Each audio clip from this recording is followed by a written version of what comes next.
Assalamualaikum warahmatullahi wabarakatuh. Alhamdulillahirabbil alamin. Unzila fihil Qur'an hudal linnasi bainatin minal huda wal furqan. Asyhadu an la ilaha illallah wahdahu la syarika lah wa asyhadu anna Muhammadan abduhu wa rasuluh la nabiyya ba'dah. Para pemirsa, kaum muslimah, remaja putri dimanapun saja berada, syukur alhamdulillah pada kesempatan kali ini kembali kita dapat bersua, bersilaturahim. Mudah-mudahan episode demi episode dapat menambah ilmu agama kita, terkhususnya di bidang fikih perempuan, dan mudah-mudahan ini juga akan bermanfaat bagi masyarakat luas dimanapun saja berada, dan ini bisa dinikmati kapan dan dimanapun, dan ini merupakan sebuah anugerah yang luar biasa yang Allah berikan kepada kita semua. Untuk itu marilah kita sama-sama mengucapkan alhamdulillahirabbil alamin. Kemudian salawat dan salam senantiasa kita limpahkan buat junjungan Nabi Muhammad sallallahu alaihi wasallam. Berkat beliaulah kita, terkhususnya kaum perempuan, diangkat derajatnya. Di sisi diangkat derajatnya sehingga kita memiliki kehidupan yang mapan, memiliki ilmu pengetahuan yang sama dengan kaum pria. Kemudian juga kita diberikan kemuliaan yang luar biasa.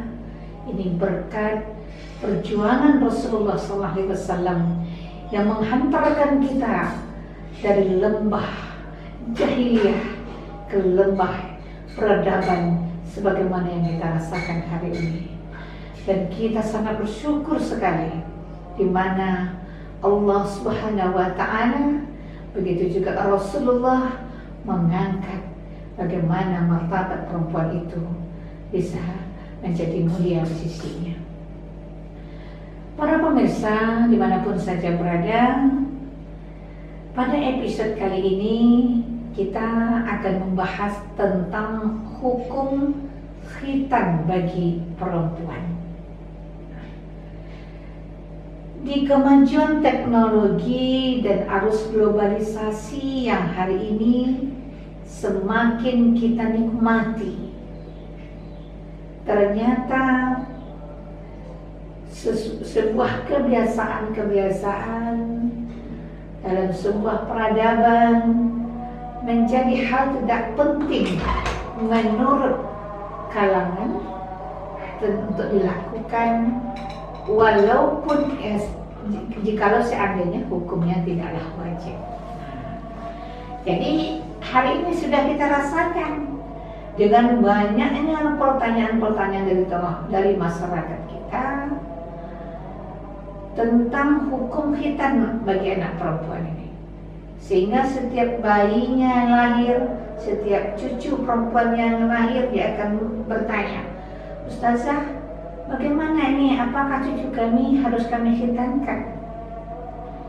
Kata dokter, hari ini tak perlu perempuan itu dikhitan. Begitu juga nanti lagi lahir lagi cucu yang lain, bertanya lagi, bagaimana nih hukum ustazah khitan itu? Sementara kadang bidan atau rumah sakit tidak mau menghitankan. Jadi fenomena seperti inilah yang terjadi di tengah masyarakat kita hari ini, berkenaan dengan khitan bagi perempuan ini. Para pemirsa, kaum muslimah, remaja putri dimanapun saja berada, inilah mungkin pentingnya kita membaca, mengamati tentang bagaimana hukum-hukum Islam itu terhadap kemuliaan perempuan.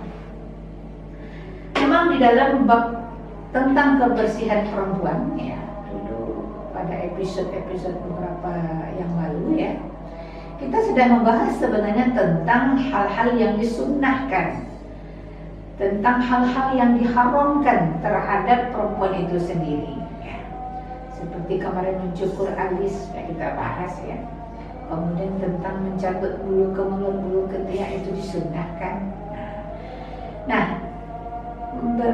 Berkaitan dengan khitan ini memang pada saat itu tidaklah kita bahas karena dia termasuk dari bahagian kebersihan yang harus dilakukan oleh perempuan. Nah, namun karena banyaknya permasalahan di tengah masyarakat, apalagi mungkin ya dokter, bidan tidak lagi menghitan setiap anak-anak perempuan yang lahir, tentu ini perlu menjadi kita cermati bersama.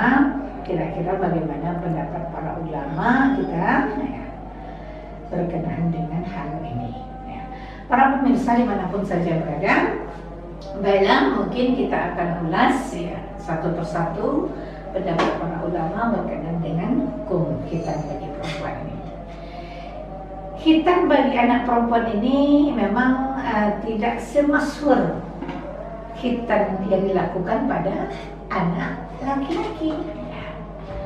Sebagaimana kita lihat di tengah masyarakat, kalau khitannya anak laki-laki itu pakai acara adat, pakai acara kenduri, mendoa besar-besaran, bahkan ya mungkin karena salah paham tadi juga ada yang memakai organ, musik yang mungkin sudah luar batasan ya. Tapi begitulah mereka itu pendapat mereka berkaitan dengan khitan anak laki-laki, sementara perempuan itu tidak semasyhur itu dan tidak hal yang penting menurut mereka. Nah, inilah mungkin pengamatan kita di tengah masyarakat berkenaan dengan khitan. Jika khitan pada anak laki-laki adalah menyunat kuluk dari batang sakar atau penisnya, maka tindakan khitan pada anak perempuan adalah mengupas ya bagian klitoral hood. Jadi dulu namanya khofat ya. Khofat itu seperti mengikis. Kalau kita lihat pada zaman dahulu orang mengkhitan anak perempuan itu memakai sembilu ya, pakai sembilu. Nah, ini menurut Wikipedia, klitoral hood atau disebut dengan preputium clitoridensis ini ya adalah lipatan kulit yang mengelilingi dan melindungi clitoral glands atau yang disebut dengan batang klitoris. Berkembang sebagai bagian dari labia atau bibir minora dan merupakan homolog dari kuluk penis, biasa kita sebut dengan preputium pada kelamin laki-laki. Jadi apa yang menjadi dalil bagi atau yang menjadi dasar pensyariatan khitan ini ya mungkin bisa kita lihat beberapa dalil ya, ada dari Al-Quran dan dari hadis ya. Kita mengenal ada namanya Millat Ibrahim ya. Jadi khitan ini adalah kata Allah dalam surah An-Nahl ayat 23 itu, kemudian kami wahyukan kepadamu untuk mengikuti millah Ibrahim yang lurus. Jadi karena sudah diajarkan oleh nabi-nabi sebelumnya, karena ini baik untuk bagi kita, maka kita mengikutinya. Ini dasar yang pertama. Kemudian yang kedua, hadis dari Ibnu Abbas bahwa Rasulullah SAW khitan itu sunnah buat laki-laki dan memuliakan buat wanita. Hadis riwayat Ahmad dan Baihaqi. Kemudian dalil yang ketiga dari Abu Hurairah radhiyallahu an berkata bahwa Rasulullah SAW bersabda, Nabi Ibrahim alaihissalam berkhitan saat berusia 80 tahun dengan qadur atau dengan kata. Hadis riwayat Bukhari wa Muslim. Saking pentingnya khitan, di usia tua pun dia berkhitan. Yang keempat dari Aisyah radhiyallahu anha, Rasulullah bersabda, potonglah rambut rambut kufur darimu dan berkhitanlah. Jadi riwayat Muslim ini dalam rangka menjaga kebersihan perempuan. Nah, di sini pentingnya tentang khitan ini, ya. Ada himbauan berkhitanlah. Nah, ini hadisnya dalam rangkaian membersihkan bulu-bulu yang disunahkan oleh Rasulullah SAW. Nah, dari dalil di atas, ya, khitan bagi anak perempuan jelas disyariatkan. Nah, kita kan berbicara tentang syariat, ya. Jadi khitan itu disyariatkan. Namun jika ditinjau dari hukumnya, para ulama fikih berbeda pendapat. Ada yang mengatakan wajib, ada yang mengatakan tidak wajib, dan ada yang juga hanya memandang itu adalah untuk pemuliaan kaum perempuan itu sendiri. Nah, jadi di sini kan jelas bagi kita kalau berkenan dengan syariat, memang itu disyariatkan sejak Nabi Ibrahim. Nah, dan Aisyah juga menyarankan kepada kita berkhitanlah. Nah, berkhitanlah. Jadi di sini jelas bagi kita, tak ada sebenarnya keraguan bagi kita para orang tua dan para keluarga, ya, yang memiliki bayi atau anak perempuan, dan untuk apa? Untuk memuliakan perempuan itu sendiri. Nah, namun oleh karena ada perbedaan pendapat para ulama berkenaan dengan hukum, tentu akan kita bahas juga secara detail agar kita nanti mungkin ketika ada yang mempertentangkan, tentu kita bisa pula menjawabnya dengan beberapa dalil-dalil berikut ini. Yang pertama akan kita bahas adalah pendapat mazhab Al-Hanafiyah. Mazhab ini sepakat bahwa berkhitan itu tidak diwajibkan bagi perempuan. Mayoritas ulama dari mazhab ini tidak memandangnya dari kacamata hukum takhlifi, namun sebagai kemuliaan bagi perempuan.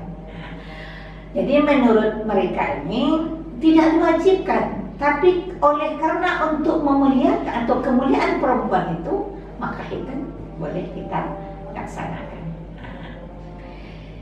Ini dijabarkan lagi oleh Ibnul Humam, salah satu ulama mazhab Hanafiyah, dalam kitabnya Fathul Qadir menuliskan sebagai berikut. Yang dimaksud dengan khitan itu memotong sebagian dari zakar atau kemaluan laki-laki dan farj kemaluan perempuan. Hukumnya sunnah bagi laki-laki dan bagi perempuan merupakan sebuah kemuliaan. Sebuah kemuliaan. Nah, ini pendapat beliau berkenaan dengan khitan perempuan. Kemudian yang kedua, ya, kita lihat masih dari mazhab Hanafiyah, ya. Az-Zailai, salah satu ulama mazhab Hanafiyah juga, dalam kitabnya Tabyin Al-Haqa'iq Syarah Kanzu Ad-Daqa'iq menuliskan sebagai berikut.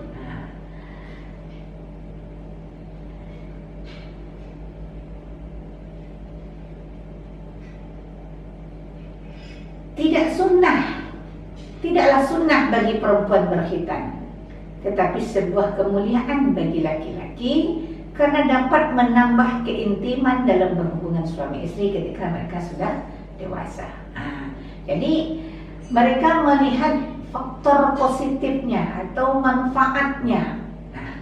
Jadi mungkin mereka ini pada ketika mengeluarkan pendapat tentu juga sudah mengadakan beberapa penelitian. Ternyata dengan adanya khitan itu, yang pertama juga bisa menjaga kebersihan, ya, menghindarkan dari penyakit kelamin, juga menjaga kemuliaan bagi perempuan, kemudian juga akan menambah keintiman dalam berhubungan suami istri. Jadi maaf ya untuk para hadirin, para pemirsa, di sini ada sebuah kenikmatan ketika seseorang itu bersih, diawali dengan sebuah kebersihan.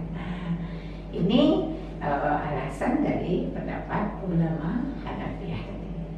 Mungkin sudah jelas ya para pemirsa tentang hukum menurut pendapat ulama Hanafiyah. Kemudian yang kedua, menurut mazhab Malikiyah.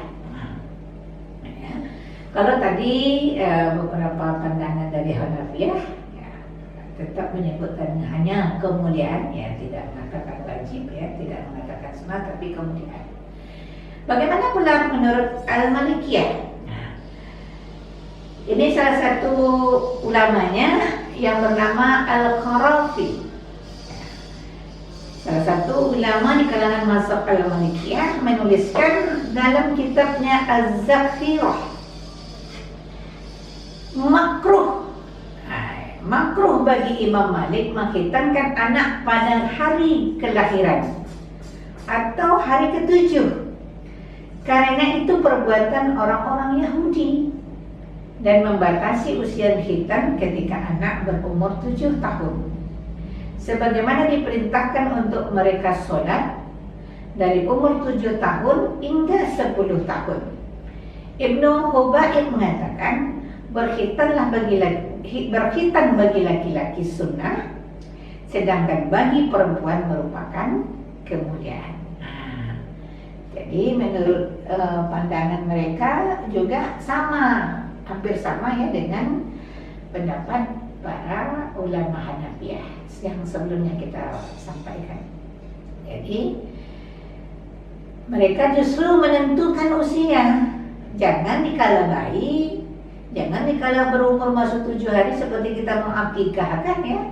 Nah, tapi untuk menghitankan ya dibatasi sampai anak itu berumur 7 tahun. Seperti kita ketika menyuruh mudu auladakum sholat. Nah, suruhlah anakmu sholat ketika mereka berumur 7 tahun. Dan tadrib pukul ketika mereka berumur 10 tahun. Nah, berarti mereka ini mensejajarkan bahwa dalam rangka menghadapi usia balik, anak-anak ini perlu dihitankan, terutama tadi anak laki-laki ya. Nah, dengan dihitankan dia akan menuju ke anak balik. Maka umur 7 tahun itu kan sudah disuruh untuk melaksanakan sholat. Paling setidak-tidaknya sampai mereka itu umur 10 tahun.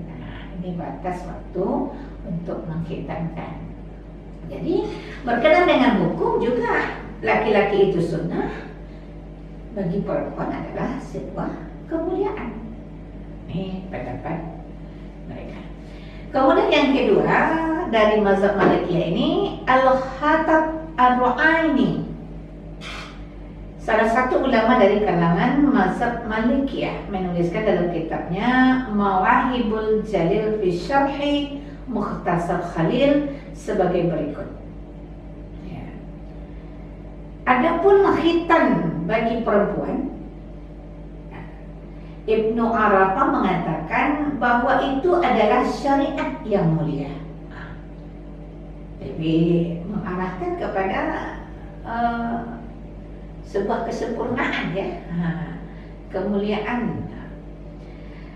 Ini menurut mereka itu tentang berkenaan dengan kita. Jadi tidak mengatakan hukumnya wajib, tidak mengatakan hukumnya haram atau tidak boleh ya, atau mungkinnya sunnah segala macam, tapi syariat yang mulia. Untuk kemuliaan mengapa tidak kita lakukan? Kan begitu ya, mungkin kita memahami konsep ini.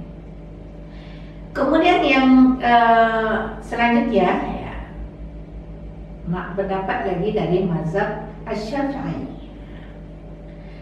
Mazhab Asy-Syafi'i ini adalah mazhab ini justru memandang bahwa berkhitan bagi laki-laki dan perempuan itu hukumnya wajib. Berbeda sekali dengan pendapat-pendapat sebelumnya.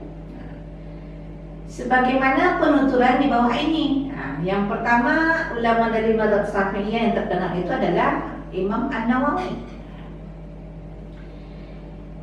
Di dalam kitabnya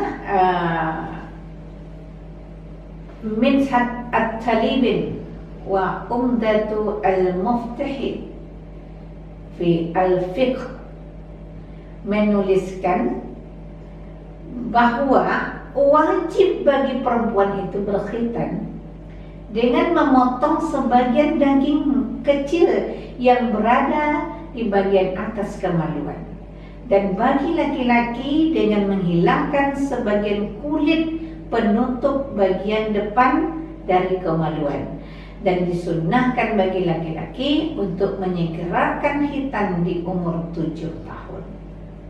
Nah, ini agak lebih spesifik ya. Kita ulang ya. Wajib bagi perempuan berkhitan dengan memotong sebagian daging kecil. Nah, itu tadi kan bentuknya kan kita sudah paham ya. Jadi yang dibuang itu bukan semua, tapi ujungnya ya, memotong daging kecil yang berada di bagian atas. Nah, makanya dulu kalau dulu kan pakai sembilu itu dia seperti dikikis untuk membuang bagian daging kecil itu. Nah, kemudian yang selanjutnya, masih dari kalangan ulama mazhab Syafi'iyah, yang bernama Zakaria Al-Ansari. Ini dalam kitabnya Asnal Matalib Syarah Ar-Rawdu At-Talib, beliau menuliskan, dengan memotong sebagian daging kecil yang berada di bagian atas paras, letaknya di atas tempat keluarnya urin, dan bentuknya menyerupai jenggot ayam, itu hukumnya afdal atau lebih utama. Bayangkan oleh para pemirsa, di sini kan sudah nampak jelas bagi kita bagaimana para ulama mensyariatkan tentang khitan bagi anak perempuan ini. Jadi memang terjadi kontroversi mungkin pada pendapat akhir zaman ini berkenaan dengan khitan ini, tapi kita kembalikan kepada hukum-hukum dasarnya, pendapat-pendapat para ulama. Ternyata mereka ini adalah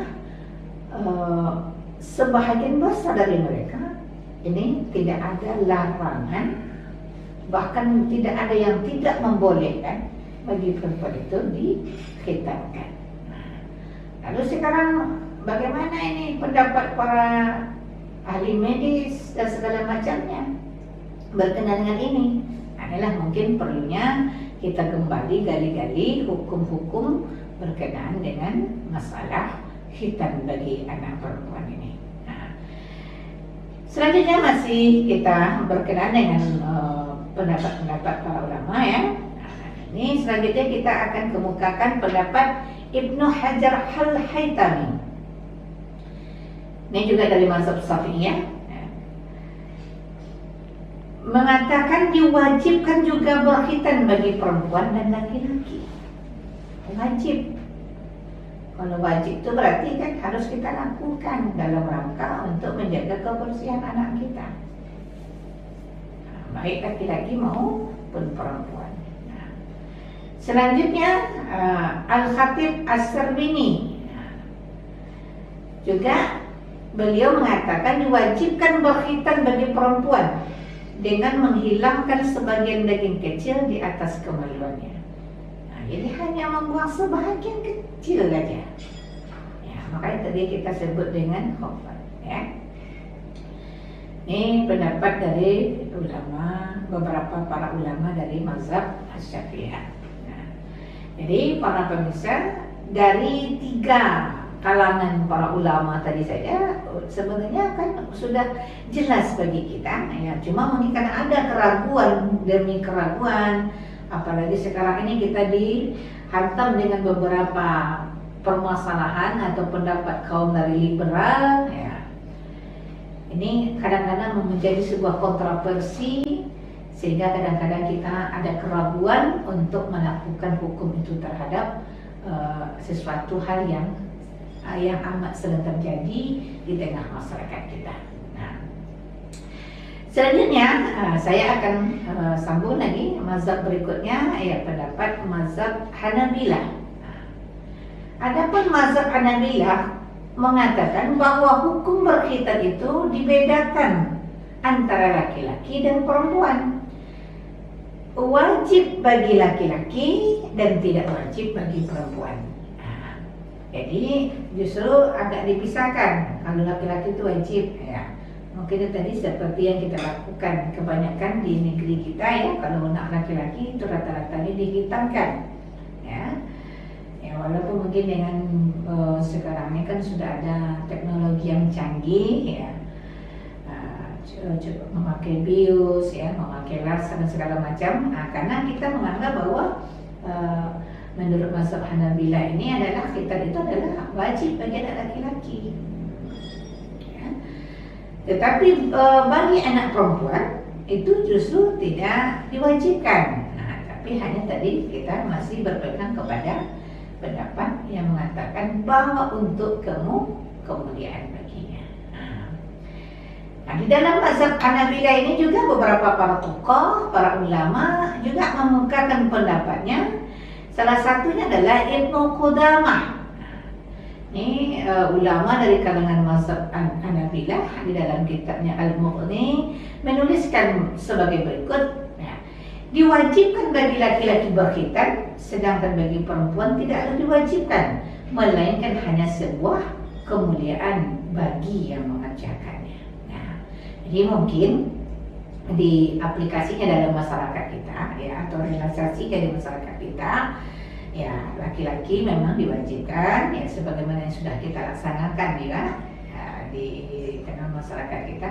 Cuma dengan untuk yang perempuan, ya, mungkin ada juga, ya, tidak perlu kan anak-anak perempuan dihitan, ya, tidak usah lagi dihitan. Padahal dari beberapa mazhab sebelumnya mengatakan rata-rata tujuan perempuan itu dihitankan adalah untuk menjaga untuk kemuliaannya dan menjaga kebersihan dari perempuan itu sendiri. Jadi menurut saya ini kalaulah mungkin terjadi di tengah masyarakat kita atau yang bertanya, saya sering katakan bahwa ya mungkin kita itu adalah untuk menjaga kebersihan dan kemuliaan bagi perempuan. Namun ya kita bukanlah ulama, tapi kita hanya bisa menyampaikan saja, ya.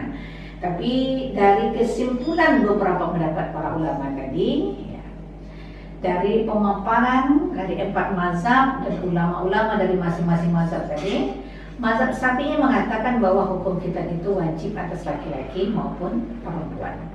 Sedangkan mazhab Hanafi, Maliki, Hambali tidak memandang khitan atas perempuan itu di sisi hukum taklifi, melainkan dari sisi keutamaan atau afdal, ya. Nah, ketika mazhab tersebut mengatakan bahwa khitan yang dilakukan pada anak perempuan merupakan tindakan pemulihan Islam terhadap kaum perempuan, ya. Jadi oleh karena itu, ya, bagi kita khususnya kaum muslimah, ya, para orang tua, baik dimanapun saja berada, dari beberapa kesimpulan yang kita sampaikan tadi, saya berharap sangat kepada kita semua akan dapat mencermati hukum-hukum ini, ya. Sekalipun mungkin kita memandang beberapa atau kita membaca artikel, mengutip pendapat-pendapat yang terbaru, ya, dari para ahli-ahli medis, ya, memang mengatakan bahwa kalau anak perempuan itu dikhitan, ini ada efek negatifnya. Tetapi kalau kita lihat dari efek positifnya, tentulah kita akan memandang positifnya itu lebih penting daripada melihat sisi negatifnya.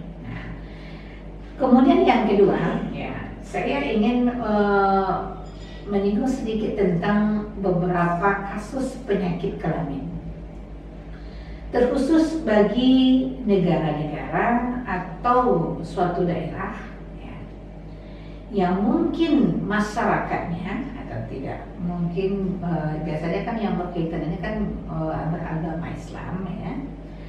Jadi tidak melakukan khitan baginya, itu justru sangat mudah dikena penyakit kelamin.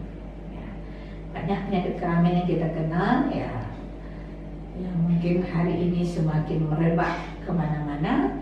Itu salah satu penyebabnya adalah yang pertama, anak laki-laki tidak dihitan dan melakukan hubungan intim dengan perempuan yang juga tidak dihitan. Ini berkesempatan besar ya, untuk terjadinya berbagai macam penyakit kelamin. Jadi mungkin ya, kalau kita memandang dari beberapa pendapat para mazhab, mengapa mesti dimuliakan perempuan? Untuk menjaga kebersihan perempuan mesti dihitan anak perempuan ini. Disyariatkanlah ya, berdasarkan dari sebelumnya. Maka dapatlah kita ambil sebuah kesimpulan ya, dihitan itu adalah lebih baik bagi perempuan daripada tidak. Mengapa demikian? Ya, kita mungkin melihat pada masa-masa lampau kita. Ya, mungkin ketika kita yang dilahirkan di usia atau 50 tahun yang lalu, ya, atau 40 tahun yang lalu, 30 tahun yang lalu, kita semuanya rata-rata dihitankan. Ya, dihitankan. Lalu secara medis tadi mengatakan bahwa tidak banyak bisa melahirkan keturunan dan segala macam, kalau itu jadikan alasan. Justru sekarang ini sebenarnya mengapa tidak banyak orang yang melahirkan anak atau tidak menggairahkan hubungan suami istrinya, itu sementara rata-rata tidak karena perempuan itu dihitankan, akan tetapi mungkin lebih lagi kepada permasalahan masalah psikologis perempuan itu sendiri.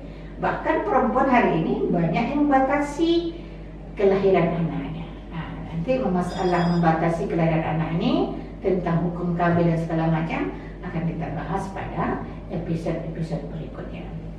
Jadi kaum muslimah dan remaja putri, ya, para ayah dan bunda dimanapun saja berada, marilah kembali kita baca pendapat-pendapat para ulama tadi. Ya, kita dengarkan, kita pahami, ternyata faktor positif bagi anak perempuan dihitan itu lebih banyak ketimbang daripada faktor negatifnya.